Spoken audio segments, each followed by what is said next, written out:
আর মুহাম্মদ সাল্লাল্লাহু আলাইহি ওয়াসাল্লামের এই তাওহীদের বাতি, ইসলামের বাতি বিশ্বময় চালু করে দিয়েছেন। ঠিক না বলেন?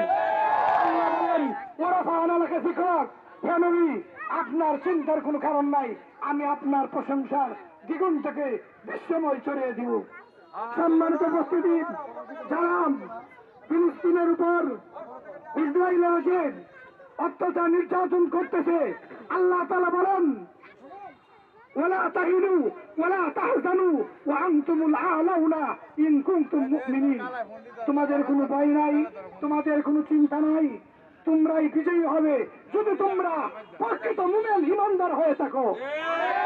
তোমাদের কোনো ভয় নাই, চিন্তা নাই, তোমরা যদি প্রকৃত মুমিন হয়ে থাকো আল্লাহ অবশ্যই তোমাদেরকে বিজয় দান করবেন।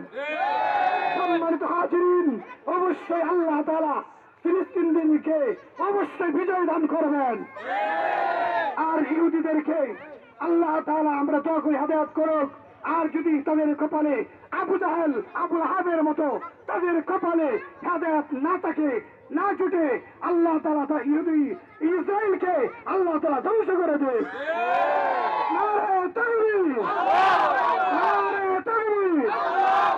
বিশ্বের মুসলিম, বিশ্বের মুসলিম, গুজরাটিয়ার মুসলিম, নয়াপাড়ার মুসলিম, তোমার আমার শক্তি, তোমার আমার শক্তি ইসরায়েলের পণ্য, ইসরায়েলের পণ্য, ফিলিস্তিন, ফিলিস্তিন।